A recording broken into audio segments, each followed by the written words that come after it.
Hello my dear student, study with confidence के YouTube channel में आपका स्वागत है। आज के इस वीडियो में हम लोग विज्ञान कक्षा 10 यूपी बोर्ड के विद्यार्थियों के लिए, जो कि काफ़ी महत्वपूर्ण होगा, जो आपके फिजिक्स में पहला चैप्टर है प्रकाश का परावर्तन तथा अपवर्तन, जो आपके बोर्ड एग्ज़ाम होने वाले हैं 2022 में, महत्वपूर्ण वस्तुनिष्ठ प्रश्नों को देखेंगे, बहुविकल्पी प्रश्नों को। यहाँ से एक प्रश्न आपको देखने को पक्का मिलेगा आपके एग्ज़ाम में। तो इस वीडियो को आप ज़्यादा से ज़्यादा अपने दोस्तों के साथ शेयर कीजिए और वीडियो को पूरा देखिए। वीडियो अगर अच्छा लगे तो वीडियो को लाइक और कमेंट करना ना भूलिए। तो चलिए आज के वीडियो को स्टार्ट करते हैं। बहुविकल्पी प्रश्नों को इस वीडियो में हम लोग डिस्कस करेंगे। अगर आपका इस रेस्पॉन्स अच्छा रहा तो फिर इसके बाद हम लोग सभी क्वेश्चन को डिस्कस करेंगे। इसके बाद जो आपके अनसॉल्व पेपर हैं, अनसॉल्व पेपर को भी डिस्कस करेंगे। ठीक है, तो चलिए आज का वीडियो स्टार्ट करते हैं। देखिए, प्रकाश का परावर्तन तथा अपवर्तन पहला फिजिक्स में आपका चैप्टर है। तो वस्तुनिष्ठ प्रश्नों को देखेंगे। कह रहा है कि अवतल दर्पण द्वारा किसी वस्तु का सीधा व बड़ा प्रतिबिंब बनता है जब वस्तु को रखा जाता है। मतलब अवतल दर्पण द्वारा वस्तु का सीधा और बड़ा प्रतिबिंब कब बनता है? जब वस्तु को कहाँ रखा जाता है। तो अवतल दर्पण द्वारा वस्तु के प्रतिबिंब बनने की सभी स्थितियों को हम लोग देख लेते हैं कि कब कहाँ वस्तु रखी होती है तो कहाँ पर प्रतिबिंब बनता है। इसके बाद ये हमारा ऑप्शन क्या हो जाएगा? क्लियर हो जाएगा। चलिए देख लेते हैं। देखिए, अवतल दर्पण है। अवतल दर्पण अनंत से किरणें आ रही हैं। ठीक है, अनंत से किरणें आ रही हैं और ये कहाँ से होकर के जा रही है? तो पहला गिर रहा है फोकस पर, सॉरी ध्रुव पर गिर रहा है। तो ध्रुव पर जिस कोण पर गिरती हैं किरणें, उसी किरणें पर क्या होती है? उसी कोण पर क्या होती हैं? परावर्तित हो जाती हैं। तो ये क्या हो गया? उसी कोण पर परावर्तित हो गया। फिर इसके बाद दूसरा कहता है परावर्तन का नियम कि जब प्रकाश किरण वक्रता केंद्र से गुजरती है तो उसी मार्ग में क्या हो जाती है? वापस लौट जाती है। और दोनों जहाँ एक दूसरे को काटती हैं वही क्या बनता है? इसका प्रतिबिंब बनता है। तो आपको इस किरण आरेख से स्पष्ट है कि देखिए वस्तु कहाँ स्थित है? अनंत पर। और दोनों किरणें एक दूसरे को कहाँ काट रही हैं? फोकस पर काट रही है। तो जब वस्तु अनंत पर स्थित होती है तो उसका प्रतिबिंब कहाँ बनता है? तो उसका प्रतिबिंब फोकस पर बनता है और वस्तु से छोटा बनता है, वस्तु से छोटा बनता है। और इसकी प्रकृति क्या होती है? तो हमेशा अवतल दर्पण द्वारा प्रतिबिंब कैसा बनता है? वास्तविक। बस एक कंडीशन होती है, जब आभासी बनता है उसको भी बताएंगे। और देखिए प्रतिबिंब कैसा है? उल्टा है। प्रतिबिंब कैसा है? उल्टा। तो जब वस्तु अनंत पर रखी होती है तो उसका प्रतिबिंब कहाँ बनता है? फोकस पर बनता है, फोकस पर बनता है। ठीक है, वास्तविक बनता है और इसके बाद वस्तु से छोटा और उल्टा बनता है। ठीक, दूसरा देखिए, दूसरा एक वस्तु कहाँ रखी हुई है? तो वस्तु रखी हुई है वक्रता केंद्र के पीछे। ठीक है, वस्तु वक्रता केंद्र के जब पीछे रखी होती है तो देखिए एक किरण आरेख परावर्तन का नियम कहता है कि जो किरणें मुख्य अक्ष के समांतर जाती है वो अवतल दर्पण से परावर्तन के पश्चात फोकस से होकर गुजरती है। तो फोकस से होकर गुजर गया और इसके बाद जो वक्रता केंद्र से होकर जाती है वो सीधे उसी मार्ग में फिर क्या करती है? वापस लौट जाती है, उसी मार्ग में वापस लौट जाती है। और जहाँ दोनों किरणें काटती हैं वहीं पर क्या बनता है? प्रतिबिंब। तो जब वस्तु कहाँ रखी हुई है? जब वस्तु वक्रता केंद्र के पीछे रखी है, यानी अनंत और वक्रता केंद्र के बीच में रखी है, तो उसका प्रतिबिंब कहाँ बनेगा? वक्रता केंद्र और फोकस के बीच में। देखिए वस्तु इतनी बड़ी और उसका प्रतिबिंब क्या है? छोटा है। तो यहाँ भी लिखेंगे हम प्रकृति कि जब वस्तु कहाँ रखी है? जब वस्तु वक्रता केंद्र के पीछे रखी है तो उसका प्रतिबिंब कैसा बनेगा? तो उसका प्रतिबिंब बनेगा वस्तु से छोटा बनेगा। ठीक है, वास्तविक बनेगा, वास्तविक बनेगा और उल्टा बनेगा, वास्तविक बनेगा और उल्टा बनेगा। ठीक है, ठीक है, एक कंडीशन याद रखिएगा, जब वस्तु वक्रता केंद्र के पीछे रखी होगी तो प्रतिबिंब कहाँ बनेगा? वक्रता केंद्र और फोकस के बीच में, या फिर आपको ऑप्शन में दिख सकता है सी तथा एफ के बीच में। तो याद रखिएगा। चलिए नेक्स्ट देखते हैं। नेक्स्ट है कि जब वस्तु कहाँ रखी है? चलिए वही वाला है। जब वस्तु कहाँ रखी हुई है? जब वस्तु वक्रता केंद्र पर रखी हुई है। ठीक है, ये वक्रता केंद्र ऐसी वस्तु यहीं पर रखी है तो एक किरण मुख्य अक्ष के समांतर भेजे तो मुख्य अक्ष के समांतर जाने वाली किरणें कहाँ से होकर गुजरती है? फोकस से होकर गुजरती है।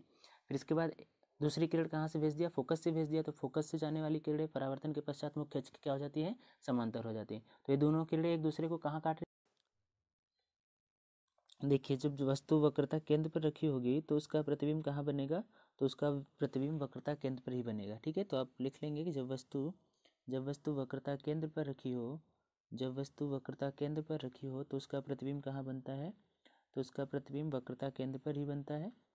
ठीक है, उसका प्रतिबिंब कहाँ बनता है? वक्रता केंद्र पर ही बनता है। ठीक, वस्तु के बराबर आकार का बनता है, वस्तु के बराबर आकार का बनता है, वास्तविक बनता है। ठीक है, वास्तविक बनता है और उल्टा बनता है। ठीक, नेक्स्ट कंडीशन देखते हैं। तो नेक्स्ट कंडीशन है जब वस्तु कहाँ रखी है? जब वस्तु आपका वक्रता केंद्र और फोकस के बीच में रखी है, जब वस्तु वक्रता केंद्र और फोकस के बीच में रखी है तो उसका प्रतिबिंब कहाँ बन रहा है? वक्रता केंद्र के पीछे। और देखने से ही लग रहा है कि वस्तु से बड़ा है प्रतिबिंब। प्रतिबिंब क्या है? वस्तु से बड़ा है। ठीक है, देखने में ही लग रहा है। तो लिखेंगे जब वस्तु वक्रता केंद्र तथा फोकस के बीच में रखी हो तो उसका प्रतिबिंब वक्रता केंद्र के पीछे, वक्रता केंद्र के पीछे, ठीक है, वस्तु से बड़ा वास्तविक व उल्टा बनता है। ठीक, नेक्स्ट कंडीशन है जब वस्तु कहाँ रखी है? जब वस्तु फोकस पर रखी है। ठीक है, रिवर्स होगा। जब वस्तु अनंत पर रखी थी तो उसका प्रतिबिंब कहाँ बन रहा था? फोकस पर। अब जब फोकस पर रखी तो उसका प्रतिबिंब कहाँ बनेगा? अनंत पर। और अनंत पर बना प्रतिबिंब क्या होता है? वस्तु से बहुत बड़ा होता है, वस्तु से बहुत बड़ा होता है। तो जब वस्तु फोकस पर रखी होगी तो उसका प्रतिबिंब कहाँ बनेगा? अनंत पर बनेगा। ठीक है, वस्तु से बड़ा बनेगा, वास्तविक बनेगा और उल्टा बनेगा, वास्तविक बनेगा और उल्टा बनेगा। ठीक है, नेक्स्ट आखिरी कंडीशन है छठवीं कंडीशन। और ये जो छठवीं कंडीशन होती है अवतल दर्पण द्वारा प्रतिबिंब बनने की, ये क्या होती है कि जब वस्तु को फोकस और ध्रुव के बीच में रखा जाता है तो इसका प्रतिबिंब दर्पण के पीछे बनता है। और दर्पण के पीछे बना प्रतिबिंब क्या होता है? आभासी होता है। दर्पण के पीछे बना प्रतिबिंब क्या होता है? आभासी होता है। और आभासी प्रतिबिंब क्या होता है? आभासी प्रतिबिंब सदैव क्या होता है? सीधा होता है। तो आपसे पूछेगा कि अवतल दर्पण द्वारा किस स्थिति में प्रतिबिंब आभासी और वस्तु से बड़ा सीधा बनता है? तो जब वस्तु को कहाँ रखा गया होगा? फोकस और ध्रुव के बीच में रखा गया होगा, तब प्रतिबिंब क्या बनेगा? आभासी बड़ा। ठीक है, इसके बाद दर्पण के पीछे बनेगा। तो चलिए जो हमारा क्वेश्चन था उस क्वेश्चन पर चलते हैं। तो हमारा जो क्वेश्चन था, क्वेश्चन कह रहा था कि अवतल दर्पण द्वारा, ठीक है, अवतल दर्पण द्वारा किसी वस्तु का, अवतल दर्पण द्वारा किसी वस्तु का सीधा बड़ा प्रतिबिंब बनता है। ठीक है, प्रतिबिंब कैसा बन रहा है? सीधा। तो वस्तु की स्थिति क्या होगी? तो अवतल दर्पण द्वारा सीधा प्रतिबिंब कब बना था? सीधा प्रतिबिंब कब बना था? आभासी था और दर्पण के पीछे बना था। कब बना था? जब वस्तु को रखा गया था फोकस और ध्रुव के बीच में, फोकस और ध्रुव के बीच में। तो देखिए कौन सा ऑप्शन सही होगा। पहला कह रहा है कि दर्पण के वक्रता केंद्र पर रखा होगा। नहीं, दर्पण के वक्रता केंद्र पर रखी वस्तु का प्रतिबिंब कैसा बनता है? उल्टा बनता है और वस्तु के बराबर बनता है। ठीक है, उल्टा बनता है, लेकिन यहाँ सीधा बन रहा है। ठीक, दर्पण के फोकस पर रखने प्रतिबिंब कहाँ बनता है? अनंत पर बनता है, वास्तविक होता है, लेकिन उल्टा होता है। ठीक है, यहाँ सीधा प्रतिबिंब बात कर रहा है। कह रहा है दर्पण के वक्रता केंद्र तथा फोकस के बीच में, दर्पण के वक्रता केंद्र तथा फोकस के बीच में रखे तो प्रतिबिंब वक्रता केंद्र के पीछे बना था, वस्तु से बड़ा बना था, लेकिन उल्टा था। और इसके बाद चौथा जो है, चौथा कह रहा है कि दर्पण के ध्रुव P और फोकस के बीच में रखा। तो जब वस्तु को P तथा ध्रुव और F के बीच में रखते हैं तो प्रतिबिंब आभासी बनता है, आभासी बनता है, सीधा बनता है और वस्तु से बड़ा बनता है। ठीक है, सेकंड क्वेश्चन कह रहा है कि समतल दर्पण की फोकस दूरी होती है। समतल दर्पण की फोकस दूरी कितनी होती है? तो समतल दर्पण की फोकस दूरी कितनी होती है? अनंत होती है। समतल दर्पण की फोकस दूरी कितनी होती है? अनंत होती है। इसको याद रखेंगे आप लोग। फिर इसके बाद अवतल दर्पण के, ठीक है, कंडीशन वही सब याद रहेगा तो बन जाएगा। अवतल दर्पण के फोकस तथा वक्रता केंद्र के बीच, फोकस तथा वक्रता केंद्र के बीच स्थित वस्तु का प्रतिबिंब बनता है। तो फोकस तथा वक्रता केंद्र के बीच रखी वस्तु का प्रतिबिंब किधर बनता है? वक्रता केंद्र से पीछे बनता है। और वक्रता केंद्र से पीछे बनता है वस्तु से बड़ा, वस्तु से बड़ा बनता है। इसके बाद उल्टा होता है और वास्तविक होता है। तो देखिए उल्टा होता है, वास्तविक होता है और वस्तु से बड़ा होता है। तो दूसरा ऑप्शन हमारा सही हो जाएगा। जब वस्तु फोकस तथा वक्रता केंद्र के बीच में रखी होगी तो उसका प्रतिबिंब क्या होगा? उल्टा, वास्तविक और वस्तु से बड़ा होगा। नेक्स्ट क्वेश्चन कह रहा है चौथा कि किसी अवतल दर्पण द्वारा आभासी, सीधा तथा आवर्धित प्रतिबिंब बनता है। ठीक है, आभासी बनता है, सीधा बनता है तथा आवर्धित बनता है। तो किस स्थिति में बनता है? जब वस्तु की स्थिति ध्रुव व फोकस के बीच में होती है। तो ऑप्शन नंबर 1 सही हो जाएगा, ध्रुव व फोकस के बीच में। फिर पांचवा क्वेश्चन क्या कह रहा है? पांचवा क्वेश्चन कह रहा है कि संयुग्मी फोकस संभव है। संयुग्मी फोकस संभव है। तो संयुग्मी फोकस केवल किस में संभव है? अवतल दर्पण में संभव है। किस में संभव है? अवतल दर्पण में। अब संयुग्मी फोकस क्या होता है? ठीक है, एक बिंदु पर रखी वस्तु का प्रतिबिंब, ठीक है, जिस बिंदु पर बनता है, तो जहाँ प्रतिबिंब बना था वहाँ वस्तु पर रखने पर प्रतिबिंब फिर से कहाँ बनता है? पहले वाले बिंदु पर बनता है। तो इन दोनों को क्या बोलते हैं? संयुग्मी बिंदु या फिर संयुग्मी फोकस बोलते हैं। जैसे एक कंडीशन थी कि जब वस्तु अनंत पर रखी थी तो प्रतिबिंब कहाँ बन रहा था? फोकस पर। और जब वस्तु को फोकस पर रख दिया तो प्रतिबिंब कहाँ बन रहा था? अनंत पर बन रहा था। तो ये जो आपका दोनों स्थिति हुई, एक किसकी हुई? संयुग्मी फोकस की स्थिति हुई। ठीक है ना। देखिए जैसे अनंत पर रखा तो फोकस पर बना और फोकस पर रखा तो क्या बना, अनंत पर। तो दोनों रिवर्स हुए ना, और रिवर्स का मतलब दोनों के फोकस संयुग्मी हो गए। ठीक है, दोनों के फोकस क्या हो गए, संयुग्मी। तो आप याद रखेंगे संयुग्मी फोकस किस में संभव है, तो किस में संभव है, अवतल दर्पण में संभव, केवल किस में संभव है, अवतल दर्पण में। ठीक है, इसके बाद छठा क्वेश्चन है कि फोकस दूरी तथा वक्रता त्रिज्या में संबंध होगा। फोकस दूरी तथा वक्रता त्रिज्या में संबंध होगा यदि फोकस दूरी क्या है, f, और त्रिज्या क्या है, r। तो कहता है कि दर्पण की वक्रता त्रिज्या, ठीक है, दर्पण की वक्रता त्रिज्या दोगुनी होती है फोकस दूरी की। ठीक है, या फिर फोकस दूरी क्या होती है, वक्रता त्रिज्या की आधी ही होती है। ठीक है, f बराबर क्या होता है, r/2। तो ये हो जाएगा आपका ऑप्शन नंबर 4 सही हो जाएगा, f बराबर r/2। ठीक है, या फिर आपको किसी किसी किताब में ऐसे भी देखने को मिल सकता है f इक्वल टू r/2। तो ये भी सही है। ठीक है, f इक्वल टू r/2। इसके बाद 7वां क्वेश्चन कह रहा है कि एक अवतल दर्पण की कह रहा है कि एक अवतल दर्पण की वक्रता त्रिज्या कितनी है, 12 सेंटीमीटर है। तो इसकी फोकस दूरी क्या होगी अवतल दर्पण की। सबसे पहले तो अवतल दर्पण की जो फोकस दूरी होती है, अवतल दर्पण की जो फोकस दूरी होती है वो क्या होती है, ऋणात्मक होती है। वो क्या होती है, ऋणात्मक होती है। अवतल दर्पण की फोकस दूरी क्या होती है, ऋणात्मक होती है। और तो इसकी वक्रता त्रिज्या भी क्या होती होगी, ऋणात्मक होती है। तो वक्रता त्रिज्या आपको दे दिया, आर का मान कितना दे दिया, आर का मान दे दिया आपको -12 सेंटीमीटर। तो फोकस दूरी पूछ रहा है, तो एफ बराबर अभी पढ़ा r/2। तो आर का मान कितना है, -12 बटा के 2, काट देंगे तो कितना आ जाएगा, -6 सेंटीमीटर। तो कौन सा ऑप्शन सही हो जाएगा आपका, ऑप्शन नंबर 4 सही हो जाएगा कि एक अवतल दर्पण की वक्रता त्रिज्या कितनी है, 12 सेंटीमीटर। तो इसकी फोकस दूरी कितनी हो जाएगी, -6 सेंटीमीटर हो जाएगी। ठीक है, नेक्स्ट 8वां क्वेश्चन कह रहा है कि एक अवतल दर्पण की फोकस दूरी, ठीक है, फोकस दूरी दे दिया, एफ का मान कितना दे दिया, -10 सेंटीमीटर। तो एफ का मान -10 सेंटीमीटर दे दिया, तो उसकी वक्रता त्रिज्या पूछ रहा है। तो एफ बराबर क्या होता है, r/2। एफ बराबर क्या होता है, r/2। तो एफ का मान कितना दे दिया, -10। अभी 2 इधर भाग है, इस तरफ आए तो क्या हो जाएगा, गुणा। तो r बराबर कितना हो जाएगा, -10 गुणे 2 यानी कितना आ जाएगा, -20 सेंटीमीटर। -20 सेंटीमीटर आ जाएगा आपका आंसर। ठीक है, तो आपका कौन सा आंसर हो जाएगा सही, आपका हो जाएगा आंसर दूसरा सही। ठीक है, क्यों माइनस नहीं दिया, 10 दिया है, 20 दिया, 30 दिया, 40, तो 20 सेंटीमीटर हो जाएगा। इसके बाद नेक्स्ट कह रहा है 9वां क्वेश्चन कि एक उत्तल दर्पण की फोकस दूरी 10 सेंटीमीटर है। तो दर्पण की वक्रता त्रिज्या क्या होगी, तो बस वही फार्मूला लगा देना है आपको। आर बराबर क्या हो जाएगा, 2 × एफ। तो एफ का मान 2 गुणे एफ का मान कितना दिया हुआ है, एफ का मान 10 सेंटीमीटर। तो ये भी कितना आ जाएगा, 20 सेंटीमीटर आ जाएगा। ठीक है, इसका भी कितना आ जाएगा, 20 सेंटीमीटर। इसके बाद कह रहा है कि किसी 10 सेंटीमीटर फोकस दूरी वाले अवतल दर्पण के सामने 20 सेंटीमीटर की दूरी पर एक वस्तु रखी है। तो वस्तु का प्रतिबिंब बनेगा, तो वस्तु का प्रतिबिंब किधर बनेगा, इसकी स्थिति आपको ज्ञात करनी है। इसके लिए पहले आपको भी का मान ज्ञात करना पड़ेगा। क्या करना पड़ेगा, भी का मान ज्ञात करना पड़ेगा। तो भी का मान ज्ञात कीजिए। तो यहाँ से आपको मिलेगा, क्या क्या दिया है पहले उसको लिख लेते हैं। ठीक है, क्या क्या दिया है पहले उसको लिखते हैं, इसके बाद सॉल्व करते हैं। तो देखिए यहाँ पर आपको दिया है किसी 10 सेंटीमीटर फोकस दूरी दिया है, एफ का मान दिया है कितना, -10 सेंटीमीटर। एफ का मान कितना दिया है, -10 सेंटीमीटर। ठीक है, अवतल दर्पण है। यू का मान, ठीक है, यू का मान कितना दिया हुआ है, -20 सेंटीमीटर दिया हुआ है। यू का मान -20 सेंटीमीटर। वी का मान आपको क्या करना है, निकालना है। बस फार्मूला है आपके पास, फार्मूला में रखिए, इसके बाद आ जाएगा आपका आंसर। तो फार्मूला क्या कहता है, फार्मूला कहता है कि 1/f बराबर 1/v प्लस 1/k u। ये अवतल दर्पण के लिए होता है।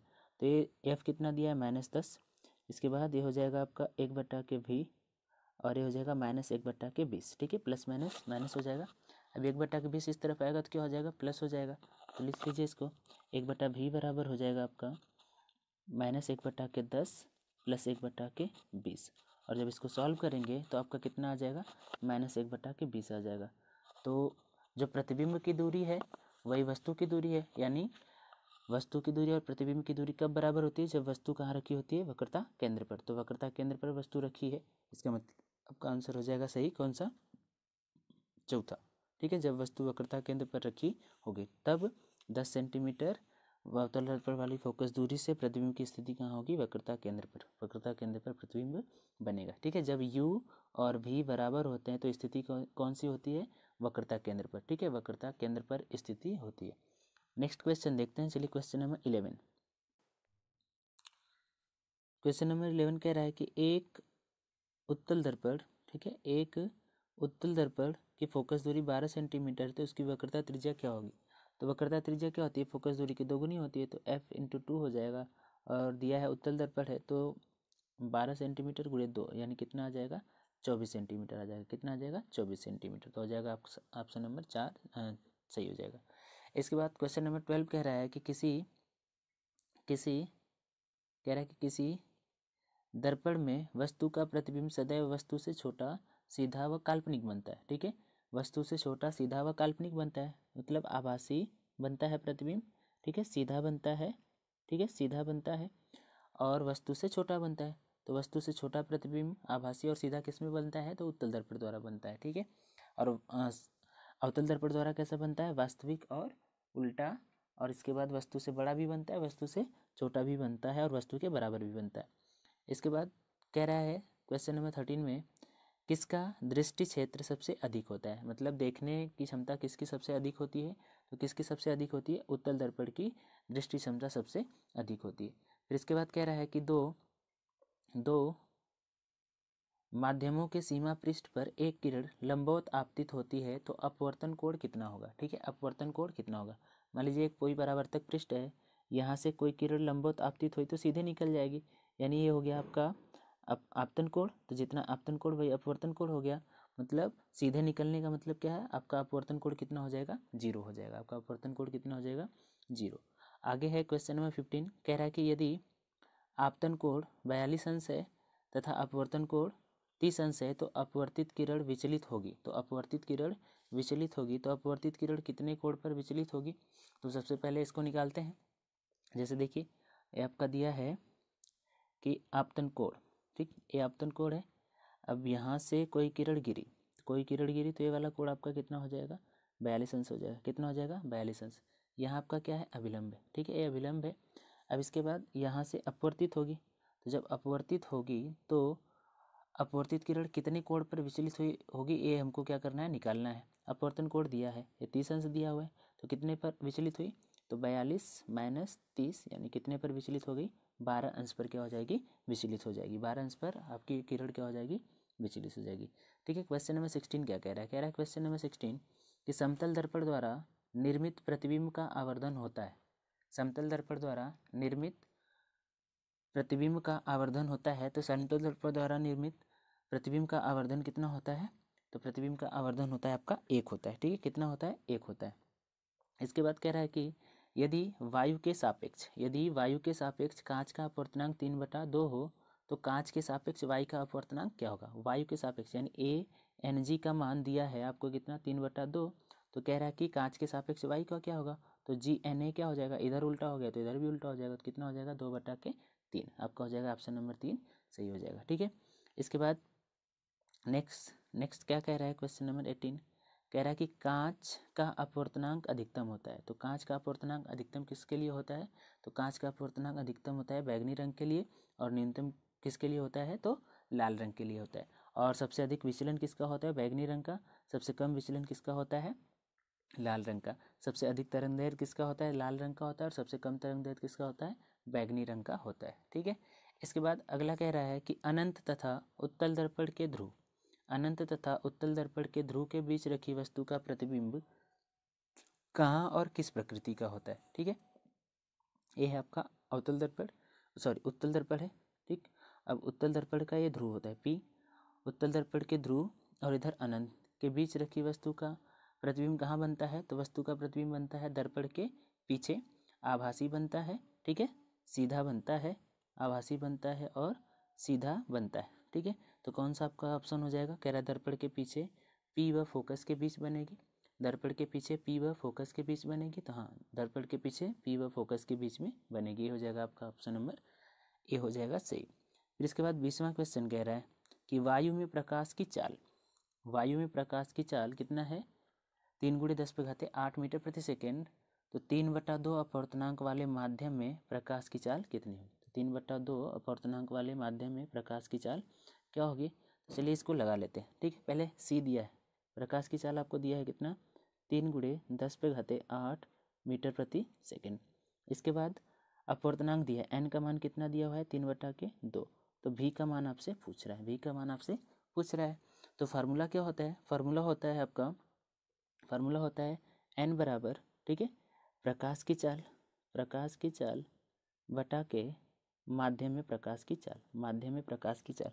तो n का मान आपको कितना दिया हुआ है, तो n का मान दिया है 3/2, और इधर प्रकाश की चाल कितना दिया है 3 × 10⁸ और माध्यम की चाल निकालनी है। तो 3 से 3 हो जाएगा कैंसिल, ये जाएगा इधर तो गुणा हो जाएगा और v आएगा इधर, तो v बराबर क्या हो जाएगा आपका 2 × 10⁸ मीटर प्रति सेकेंड, 2 × 10⁸ मीटर प्रति सेकेंड। तो आपका ऑप्शन नंबर ए हो जाएगा सही, 2 × 10⁸ मीटर प्रति सेकेंड हो जाएगा आपका आंसर। इसके बाद नेक्स्ट क्वेश्चन देखते हैं, क्वेश्चन नंबर 21 क्या कह रहा है। क्वेश्चन नंबर 21 कह रहा है कि वायु में प्रकाश की चाल, वायु में प्रकाश की चाल, वायु में आपका प्रकाश का चाल दिया हुआ है, कितना दिया है 3 × 10⁸ मीटर प्रति सेकेंड, 3 × 10⁸ मीटर प्रति सेकेंड आपको दिया हुआ है। जल में प्रकाश की चाल पूछ रहा है, यानी सी का मान आपको दिया हुआ है, सी का मान कितना दिया हुआ है, तो सी का मान आपको दिया है 3 × 10⁸ मीटर प्रति सेकेंड, और आपसे पूछ रहा है कि जल में प्रकाश की चाल क्या होगी, जल में प्रकाश की चाल क्या होगी। और यहाँ पर आपको जल का अपवर्तनांक, ठीक है, जल का अपवर्तनांक कितना दिया है 4/3 दिया हुआ है, जल का अपवर्तनांक कितना दिया हुआ है 4/3, बस लिख लीजिए। जल का अपवर्तनांक यहाँ छूट गया है 4/3 है, तो n का मान कितना है 4/3, n का मान कितना है आपका 4/3, और इसके बाद फिर c का मान दिया है 3 × 10⁸ और v का मान निकालना यानी जल का, फिर वही फार्मूला लगा दीजिए, n बराबर क्या होगा c/v, n का मान कितना दिया है 4/3 दिया है, और इधर 3 × 10⁸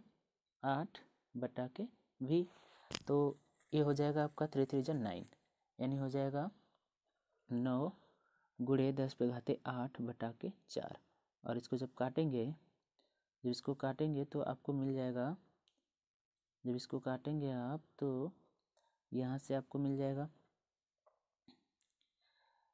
/4, काटिए तो 4 दूनी के 8 और 4 5 20, 2.5 × 10⁸। देखिए कौन सा ऑप्शन आपको दिख रहा है 2.5 × 10⁸, तो ये आपका हो जाएगा ऑप्शन नंबर ए सही हो जाएगा। ठीक है, एक बार काट लीजिए, क्या था 9 × 10⁸/4, तो भाग देंगे तो पहले 2 बार जाएगा, फिर 1 बच जाएगा, नहीं भाग जाएगा तो दशमलव बढ़ाएंगे 10 हो जाएगा, फिर 4 दूनी 8, फिर 2 बचा 0, ठीक है, × 10⁸, तो हो जाएगा 2.25 × 10⁸ मीटर प्रति सेकेंड। फिर इसके बाद क्वेश्चन नंबर 22 क्या कह रहा है, क्वेश्चन नंबर 22 कह रहा है कि वायु में प्रकाश की चाल, वायु में प्रकाश की चाल कितनी है 3 × 10⁸, और किसी पदार्थ में कितना है 1.5 × 10⁸ मीटर प्रति सेकेंड। तो पदार्थ का अपवर्तनांक पूछ रहा है, ठीक है, सी दिया है 3 × 10⁸ मीटर प्रति सेकेंड। फिर इसके बाद भी दिया है, भी कितना दिया है 1.5 × 10⁸ मीटर प्रति सेकेंड। तो आपसे क्या पूछ रहा है, अपवर्तनांक पूछ रहा है। बस फार्मूला है आपके पास, फार्मूला लगा दीजिए, n बराबर क्या होता है c/v, c का मान कितना है 3 × 10⁸, और इधर कितना है 1.5 × 10⁸, 10⁸ से 10⁸ कैंसिल हो जाएगा, और 3 को 1.5 से डिवाइड करेंगे कितना आ जाएगा 2, यानी उस पदार्थ का अपवर्तनांक कितना है 2 है। तो कौन सा ऑप्शन सही हो जाएगा, तो आपका ऑप्शन हो जाएगा सही 4 2। इसके बाद क्वेश्चन नंबर 23 है कि वायु के सापेक्ष जल तथा कांच के अपवर्तनांक यानी ANG दिया हुआ है 4/3, और इसके बाद ANW दिया है ना, कांच ये जल पहले दिया है तो ANW दिया है आपका 4/3, और कांच के लिए ANG बराबर कितना दिया है आपका 3/2। तो आपसे पूछ रहा है कि जल के सापेक्ष कांच का अपवर्तनांक कितना होगा, यानी WNG पूछ रहा है। तो WNG बराबर फॉर्मूला क्या होता है, तो WNG बराबर फॉर्मूला होता है आपका ANG, क्या होता है ANW/ANG, बस। तो यहाँ से हो जाएगा आपका ऑप्शन नंबर 4 सही हो जाएगा, आपका ऑप्शन नंबर 4 सही हो जाएगा, 3/2 भागे 4/3। ठीक है, इसके बाद क्वेश्चन नंबर 24 है, क्वेश्चन नंबर 24 कह रहा है कि क्वेश्चन नंबर 24 कह रहा है निम्न में से कौन सा लेंस बनाने के लिए प्रयुक्त किया जा सकता है। ठीक है, जल का भी हो सकता है, कांच का भी हो सकता है, प्लास्टिक का भी हो सकता है, तो मतलब सभी का प्रयोग किया जा सकता है लेंस बनाने में। ठीक है, सबका प्रयोग किया जा सकता है लेंस बनाने में। इसके बाद 25 नंबर क्वेश्चन है। तो 25 नंबर क्वेश्चन कह रहा है कि उत्तल लेंस के प्रकाशिक केंद्र, उत्तल लेंस के प्रकाशिक केंद्र तथा फोकस के बीच रखी वस्तु का लेंस द्वारा प्रतिबिंब बनता है। ठीक है, तो उत्तल दर्पण द्वारा प्रतिबिंब बनता है आभासी, लेकिन उत्तल लेंस द्वारा प्रतिबिंब कैसा बनता है आपका, वास्तविक बनता है। ठीक है, कैसा बनता है, वास्तविक बनता है। तो यहाँ देखिए कह रहा है कि प्रतिबिंब होगा आभासी होगा। ठीक है, आभासी बड़ा व सीधा। फिर इसके बाद कह रहा है कि आभासी सीधा व छोटा, आभासी उल्टा व बड़ा, और फिर इसके बाद कह रहा है कि आभासी उल्टा व छोटा दोनों होगा। ठीक है, तो जैसे अवतल दर्पण में एक कंडीशन थी आभासी वाली, उसी तरीके से उत्तल लेंस में भी एक कंडीशन होती है आभासी वाली, और कौन होती है, जब प्रकाशिक केंद्र और फोकस के बीच में रखी, यानी हो जाएगा आभासी बनेगा, फिर बड़ा बनेगा और सीधा बनेगा, आभासी बनेगा, बड़ा बनेगा और सीधा बनेगा। इसके बाद क्वेश्चन नंबर 26 कह रहा है कि एक वस्तु कहाँ रखी है, उत्तल लेंस के सामने 2f पर रखी है। ठीक है, उत्तल लेंस के सामने 2f पर रखी है, तो उसका प्रतिबिंब भी लेंस के दूसरी ओर 2f पर ही बनेगा। ठीक है, लेंस के दूसरी ओर 2f पर बनेगा। इसके बाद क्वेश्चन नंबर 27 क्या कह रहा है, क्वेश्चन नंबर 27 कह रहा है कि उत्तल लेंस से किसी वस्तु का वास्तविक व बड़ा प्रतिबिंब बनता है, वस्तु की स्थिति होगी। ठीक है, वस्तु की स्थिति, वास्तविक बनता है तो उल्टा होगा ही, लेकिन उत्तल दर्पण से जो प्रतिबिंब बन रहा था वो कैसा बन रहा था, आभासी बन रहा था। कैसा बन रहा था, आभासी। उत्तल दर्पण से आभासी बनता है और उत्तल लेंस से वास्तविक बनता है। तो इसके बाद कह रहा है कि वस्तु की स्थिति कहाँ होगी, तो वस्तु की स्थिति कहाँ होगी, तो वस्तु की स्थिति होगी आपकी 2f पर। जब वस्तु 2f पर रखी होगी तो उसका प्रतिबिंब क्या होगा, बड़ा बनेगा। वस्तु का प्रतिबिंब क्या होगा, वास्तविक, उल्टा और बड़ा बनेगा। ठीक है, इसके बाद नेक्स्ट है आपका नेक्स्ट कि जब क्वेश्चन कह रहा है नेक्स्ट 28 कि किसी वस्तु और उसके प्रतिबिंब, किसी वस्तु और उसके प्रतिबिंब के प्रकाशिक केंद्र से दूरी 10 सेंटीमीटर और 30 सेंटीमीटर है, 10 सेंटीमीटर और 30 सेंटीमीटर है, तो वस्तु के प्रतिबिंब की लंबाई, प्रतिबिंब तथा वस्तु की लंबाई का अनुपात होगा, यानी प्रतिबिंब आई और इसके बाद वस्तु की लंबाई का अनुपात क्या होगा। तो देखिए 30/10 करेंगे तो 3 आएगा, यानी 1 से क्या होगा, अधिक होगा, 1 से क्या होगा, अधिक। तो आपका हो जाएगा ऑप्शन नंबर 2 सही हो जाएगा, 1 से अधिक। इसके बाद क्वेश्चन नंबर 29 कह रहा है, 29 क्वेश्चन कह रहा है कि उत्तल दर्पण से बनने वाला प्रतिबिंब, उत्तल दर्पण से बनने वाला प्रतिबिंब की प्रकृति क्या होती है। ठीक है, दर्पण की बात कर रहा है, लेंस की नहीं। तो उत्तल दर्पण से जो प्रतिबिंब बनता है वो आभासी और क्या होता है, सीधा होता है, आभासी और सीधा होता है। लेकिन यहीं पर अगर आपका लेंस होता तो क्या हो जाता, वास्तविक और उल्टा हो जाता, वास्तविक और उल्टा, लेकिन दर्पण से आभासी और सीधा बनता है। ठीक है, इसके बाद क्वेश्चन नंबर 30 है, कह रहा है कि 0.4 मीटर फोकस दूरी के अवतल लेंस से, 0.4 मीटर की फोकस दूरी के अवतल लेंस से 0.4 मीटर की दूरी पर स्थित एक वास्तविक वस्तु का प्रतिबिंब बनता है। तो वस्तु की क्या पूछ रहा है, स्थिति पूछ रहा है। तो वस्तु की क्या पूछ रहा है, स्थिति पूछ रहा है, यानी क्या क्या दिया है पहले लिखिए आप लोग, क्या क्या दिया है। तो यहाँ पर आपको दिया हुआ है फोकस दूरी। ठीक है, अवतल लेंस है तो अवतल लेंस की फोकस दूरी f बराबर क्या हो जाएगा, अवतल लेंस की फोकस दूरी f बराबर हो जाएगा आपका -0.4। इसके बाद प्रतिबिंब कितनी दूरी पर बन रहा है, v बराबर दे दिया आपको कितना, 0.4 मीटर। आपसे u का मान पूछ रहा है, u का मान पूछ रहा है। तो लेंस के लिए फार्मूला क्या होता है, 1/f बराबर 1/v माइनस 1/u, 1/u। यहाँ से जब आप f का मान रखेंगे, v का मान रखेंगे और u का मान निकालेंगे तो आंसर आ जाएगा आपका लेंस से 0.2 मीटर की दूरी पर, और किधर बनेगा, तो वस्तु की ओर बनेगा। ठीक है, u का मान निकालेंगे तो आ जाएगा -0.2, -0.2, और माइनस वस्तु की ओर की दूरी को लेते हैं। ठीक है। इसके बाद चलिए नेक्स्ट क्वेश्चन है। नेक्स्ट क्वेश्चन क्या कह रहा है देखते हैं। तो नेक्स्ट जो क्वेश्चन है 31 कह रहा है कि एक लेंस से 0.2 मीटर दूर रखी वस्तु के आभासी प्रतिबिंब का आवर्धन कितना है? 0.5 है। यह लेंस होगा, ठीक है, यह लेंस होगा। आभासी बन रहा है प्रतिबिंब, तो कह रहा है कि यह लेंस होगा। तो इस लेंस की फोकस दूरी कितनी होगी? मोटे शब्दों में ये पूछना चाह रहा है हमसे। तो यहाँ से हो जाएगा आपका ऑप्शन। कैसे पहले इसको सॉल्व करेंगे, इसको कैसे सॉल्व करेंगे इसको भी देख लेते हैं, फिर इसके बाद ऑप्शन को करते हैं।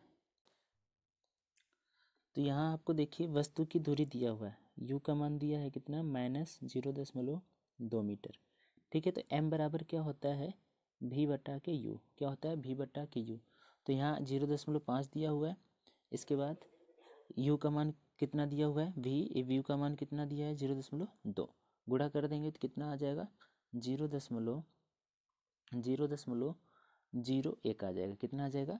0.01 आ जाएगा आपका, ठीक है। 2 5 10, 2 अंक पे लग जाएगा तो हो जाएगा 0.1 होगा, ठीक है। कितना होगा? 0.1 होगा। तो यहाँ से हो जाएगा 0.1। बस इसके बाद v का मान मिल गया आपको, u का मान मिल गया। लेंस का फार्मूला लगा देना है, 1/f बराबर 1/v माइनस 1/के u। और सॉल्व करेंगे तो आपका जो आएगा f का मान वो कितना आ जाएगा? -0.2 मीटर, यानी -0.2 आने का मतलब है कि 0.2 मीटर फोकस दूरी के अवतल लेंस का प्रयोग आपको करना होगा, ठीक है। चेक कीजिएगा, नहीं लगेगा तो कमेंट में बताइएगा, हम फिर से बता देंगे इसको। नेक्स्ट क्वेश्चन 32 कह रहा है कि एक लेंस की क्षमता कितनी है? एक डायोप्टर है तो उसकी फोकस दूरी है, तो उसकी फोकस दूरी आपसे पूछ रहा है। सबसे पहले लेंस की क्षमता होती क्या है इसको जान लेते हैं। तो लेंस की क्षमता क्या होती है? लेंस की क्षमता उसको कहते हैं, लेंस की क्षमता P से डिनोट करते हैं। और फोकस दूरी का क्या होती है? उल्टा, जबकि फोकस दूरी किस में हो? मीटर में हो। जबकि फोकस दूरी किस में हो? मीटर में हो। और इसके बाद उत्तल लेंस की जो क्षमता होती है वो क्या होती है? धनात्मक होती है। उत्तल लेंस की क्षमता क्या होती है? धनात्मक। और इसके बाद अवतल लेंस की क्या होती है? ऋणात्मक। और जो क्षमता का मात्रक होता है, क्षमता का मात्रक क्या होता है? डायोप्टर होता है। क्या होता है? डायोप्टर। और इसे डी से प्रदर्शित करते हैं। किससे प्रदर्शित करते हैं? डी से। तो यहाँ से आपको क्षमता दिया है कितना? एक डायोप्टर, और उसकी फोकस दूरी पूछ रहा है। तो P बराबर आपको 1 दे दिया है, F पूछ रहा है। तो P बराबर क्या होता है? 1/f। तो मान रखेंगे तो हो जाएगा 1/1, यानी आपका F निकालना है ना। F निकालना है तो यहाँ से F निकालना है तो P बराबर होता है 1/f। F को यहाँ भेज दीजिए तो P यहाँ आ जाएगा 1/p। तो हो जाएगा 1/1, यानी कितना आ जाएगा? 1 मीटर। और 1 मीटर में कितना सेंटीमीटर होता है? 100 सेंटीमीटर होता है। कितना होता है? 100 सेंटीमीटर। तो आंसर क्या हो जाएगा आपका? 100 सेंटीमीटर, ऑप्शन नंबर बी। फिर इसके बाद कह रहा है कि एक उत्तल लेंस की फोकस दूरी 25 सेंटीमीटर, तो इसकी क्षमता कितनी होगी? यानी फोकस दूरी दे दिया कितना? +25। और जब सेंटीमीटर में दिया होता है तो फार्मूला आपका हो जाता है क्षमता वाला 100/f। क्या हो जाता है? 100/f। तो 100/25 काट देंगे तो कितना हो जाएगा? 4, यानी 4 हो जाएगी उस उत्तल लेंस की क्षमता, ठीक है। नॉर्मल से क्वेश्चन है, एक आध क्वेश्चन आपको यहाँ से ज़रूर आपके पेपर में देखने को मिलेगा। तो वीडियो को पूरा देखिएगा और अपने दोस्तों के साथ शेयर भी कीजिएगा। चलिए नेक्स्ट क्वेश्चन देखते हैं। नेक्स्ट क्वेश्चन नंबर 34 कह रहा है कि किसी उत्तल लेंस की फोकस दूरी कितनी है? 2 मीटर है। तो लेंस की क्या ज्ञात करनी है हमको? क्षमता ज्ञात करनी है। तो लेंस की क्षमता ज्ञात करनी है तो पहले फोकस दूरी दे दिया आपको, कितना फोकस दूरी दिया है? 2 मीटर। तो मीटर में दिया है और आपसे पूछ रहा है क्षमता, तो क्षमता क्या हो जाएगी? तो P बराबर होती है 1/f। तो 1/2 और भाग देंगे तो आ जाएगा 0.5। चूँकि उत्तल लेंस है तो इसकी क्षमता क्या होगी? धनात्मक। तो 0.5 डायोप्टर हो जाएगी। आपका ऑप्शन नंबर ए हो जाएगा सही, ठीक है। इसके बाद चलिए देखते हैं नेक्स्ट कह रहा है 35 कि एक उत्तल लेंस की क्षमता कितनी है? एक उत्तल लेंस की क्षमता आपको दिया हुआ है 2 डायोप्टर, ठीक है। 2 डायोप्टर, उसकी फोकस दूरी पूछ रहा है क्योंकि ऑप्शन सेंटीमीटर में है। तो P बराबर फॉर्मूला क्या हो जाएगा? 100/f। तो 100/के क्षमता कितनी है? 2, भाग देंगे कितना आ जाएगा? 50 सेंटीमीटर। कितना आ जाएगा? 50 सेंटीमीटर। ऑप्शन नंबर बी सही हो जाएगा। इसके बाद 36 है 36 कह रहा है कि 50 सेंटीमीटर फोकस दूरी के उत्तल लेंस की क्षमता क्या होगी। तो फोकस दूरी दिया है उत्तल लेंस यानी प्लस 50 सेंटीमीटर। तो इसके बाद पी बराबर क्या होता है, जब सेंटीमीटर में होता है तो 100 बटा के एफ चला जाएगा एफ, ठीक है एफ दिया है इसे 100 बटा के क्या हो जाएगा आपका 100 बटा के हो जाएगा 50, काट देंगे कितना आ जाएगा 2 डायोप्टर, ठीक है प्लस 2 डायोप्टर आ जाएगा। आपका ऑप्शन नंबर बी सही हो जाएगा। फिर इसके बाद क्वेश्चन नंबर 37 कह रहा है कि 50 सेंटीमीटर फोकस दूरी के अवतल लेंस, कुछ नहीं वही सवाल है। अब यहाँ फोकस दूरी क्या हो जाएगी माइनस हो जाएगी, तो P बराबर 100 बटा के एफ, जब सेंटीमीटर में होता है तो हो जाएगा 100 बटा के माइनस 50 यानी कितना आ जाएगा माइनस 2 डायोप्टर आ जाएगा। आपका हो जाएगा ऑप्शन नंबर ए सही। इसके बाद क्वेश्चन नंबर 38 कह रहा है कि एक व्यक्ति अपने चश्मे में 20 सेंटीमीटर फोकस दूरी का अवतल लेंस उपयोग करता है, इसकी क्षमता क्या होगी। P बराबर 100 बटा के एफ, 100 बटा के एफ उत्तल लेंस है मतलब फोकस दूरी धन में होगी, तो 100 बटा के 20 कर दीजिए, काटेंगे कितना आ जाएगा 5, उत्तल लेंस के लिए प्लस 5, तो 5 डायोप्टर हो जाएगा। ठीक है, व्यक्ति के चश्मे की क्षमता कितनी है तो प्लस 4 डायोप्टर है, प्लस 5 डायोप्टर है ना। इसके बाद कह रहा है कि -5 डायोप्टर क्षमता के लेंस की फोकस दूरी क्या होगी। मीटर में दिया हुआ है सब ऑप्शन, तो वही फार्मूला यूज करेंगे 1 बटा के एफ, फोकस दूरी पूछ रहा है तो यहाँ जाएगा, तो एफ बराबर हो जाएगा 1 बटा के पी, यानी हो जाएगा आपका कितना अवतल लेंस है ना, हाँ अवतल लेंस है, तो यहाँ से हो जाएगा आपका 1 बटा के -5 और भाग देंगे तो -0.2 मीटर आ जाएगा। तो आपका हो जाएगा ऑप्शन नंबर 3 सही हो जाएगा। इसके बाद क्वेश्चन नंबर 40, क्वेश्चन नंबर 40 कह रहा है कि किसी उत्तल लेंस से बना प्रतिबिंब आभासी होगा। उत्तल लेंस से बना प्रतिबिंब आभासी होगा, तो उत्तल लेंस से बना प्रतिबिंब आभासी कब होगा, जब वस्तु कहाँ रखी होगी फोकस, जब वस्तु फोकस तथा प्रकाशिक केंद्र के बीच रखी होगी, जब वस्तु फोकस तथा प्रकाशिक केंद्र के बीच रखी होगी यानी एफ तथा ओ ऑप्टिकल सेंटर के बीच रखी होगी, तो इसका प्रतिबिंब क्या होगा आभासी बनेगा, क्या होगा आभासी। ठीक है, आखिरी क्वेश्चन है कि निर्वात में प्रकाश की चाल कितनी होती है। तो निर्वात में प्रकाश की चाल कितनी होती है सब लोग जानते हैं, 3 × 10⁸ मीटर प्रति सेकेंड होती है। ठीक है, तो ये था आपका पहला चैप्टर प्रकाश का परावर्तन तथा अपवर्तन के बहुविकल्पी प्रश्न। अगर वीडियो आपको अच्छा लगा हो तो वीडियो को लाइक और चैनल को सब्सक्राइब करना मत भूलिएगा और अपने फ्रेंड के साथ शेयर कीजिए, और आप लोग कमेंट सेक्शन में अपनी राय देंगे कि वीडियो आपको कैसा लगा, और अपने फ्रेंड के साथ शेयर कीजिए। आप लोग कमेंट में बताइएगा कि आपको अनसॉल्व के सलूशन चाहिए तो आप वीडियो को शेयर कर दीजिएगा। अनसॉल्व के सलूशन आपको इसी चैनल पर पूरे मिल जाएंगे। जो आपका एग्ज़ाम होने वाला है बोर्ड का 2022 में, उसमें आप अच्छा स्कोर कर पाएंगे। तो आज के लिए बस इतना ही, धन्यवाद।